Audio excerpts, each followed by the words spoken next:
Some dreams feel distant, like places you'll never reach. But for me, South Korea was never just a dream. It was a promise.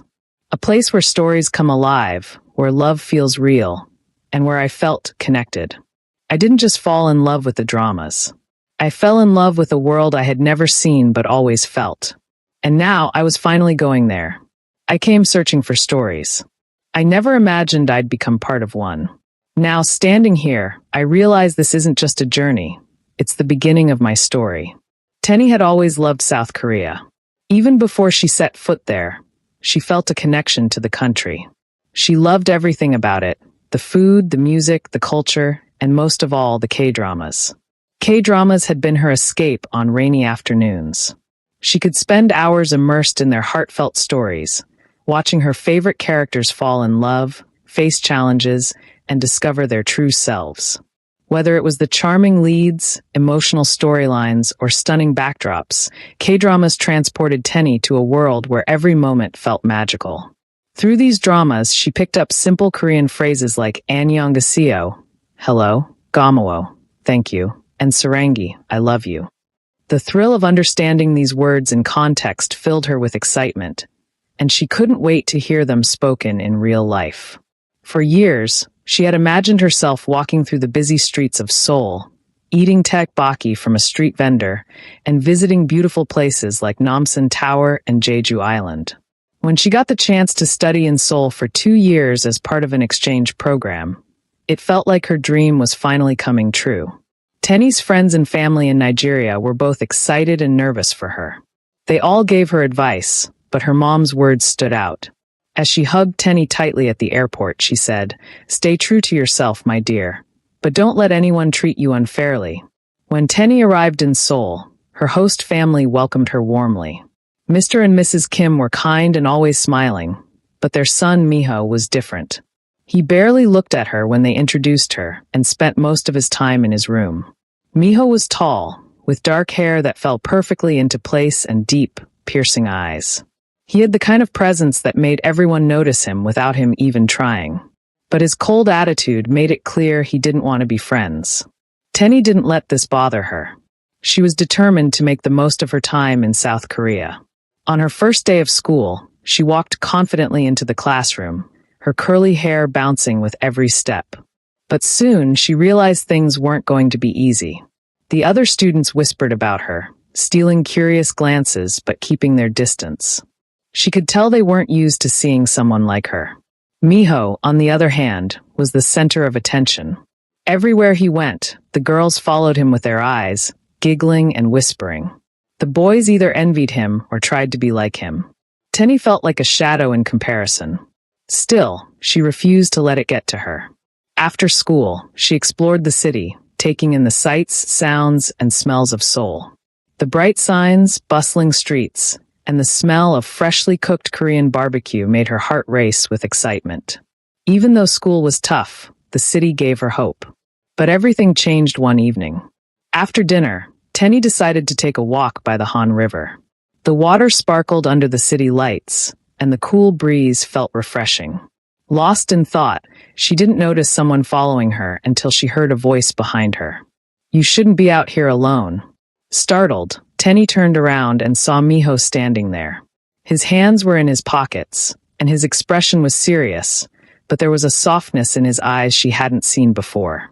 "I didn't think you cared," she said cautiously. "I don't," he replied with a shrug. "But you're staying in my house, so I guess I have to." For a moment, they stood in silence. It wasn't awkward, though. It felt peaceful. Slowly, Miho started to open up. He told her about his love for motorbikes, his struggles with school, and how everyone expected him to be perfect. Tenny listened carefully, surprised by how different he sounded from the boy who ignored her at school. Over the next few weeks, things began to change. At home, Miho started talking to her more. He even walked with her to school sometimes, though he never explained why. At school, he still acted distant, but there were small moments, like when their eyes met in the hallway or when he passed her a note during class, that made her heart skip a beat. But their growing closeness didn't go unnoticed. Miho's ex-girlfriend, Soo Jean, the most popular girl in school, was used to getting what she wanted. She wasn't happy about Tenny being around Miho. One afternoon, Sujin cornered Tenny in the hallway. "You think you can just take him from me?" Sujin said sharply. "Just because you're different doesn't mean he'll choose you." Tenny's hands shook, but she stood her ground. "Maybe it's not about choosing. Maybe he's not yours to own." Sujin's glare was icy, and from that day forward, she and her friends made it their mission to make Tenny's life miserable. They whispered behind her back, bumped into her in the hallway, and laughed loudly whenever she walked by. What hurt the most, though, was Miho's silence. He never stepped in or defended her. At home, he was kind and even sweet sometimes, but at school, he acted like she didn't exist. One day, their teacher announced a field trip to the beach. While the other students were excited, Tenny felt nervous. The idea of spending an entire day surrounded by people who didn't like her was exhausting. On the day of the trip, she found an empty seat at the back of the bus, hoping to stay out of sight. "Can I sit with you?" a voice asked. Tenny looked up and saw a girl with short, colorful hair smiling at her. "Sure," she said, grateful for the company.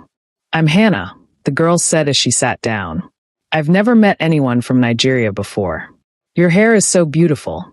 Tenny smiled. "Thank you. I'm Tenny." For the first time in weeks, Tenny felt at ease. Hannah was funny and full of questions about Nigeria. They talked about food, music, and movies. Tenny told her about jollof rice and how she missed eating puff puff. Hannah shared her favorite K-pop bands and her dream of visiting Africa someday. As the afternoon went on, Tenny tried to focus on enjoying the beach with Hannah. They took selfies, dipped their feet in the cool water, and shared stories about their homes, laughing together. But no matter how hard she tried to immerse herself in the moment, her eyes kept drifting toward Miho.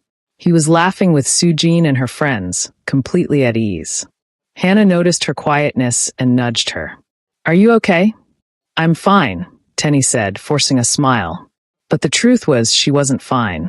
She didn't understand Miho. One moment, he was kind and caring. The next, he was cold and distant. It was exhausting, and Tenny didn't know how much more she could take. As the sun set, the students began packing up to leave. Tenny was relieved the day was almost over. She took her seat on the bus next to Hannah, ready for the long ride home.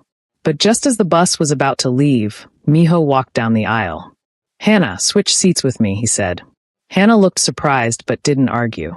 She grabbed her things and moved to another seat. Tenny's heart raced as Miho sat down next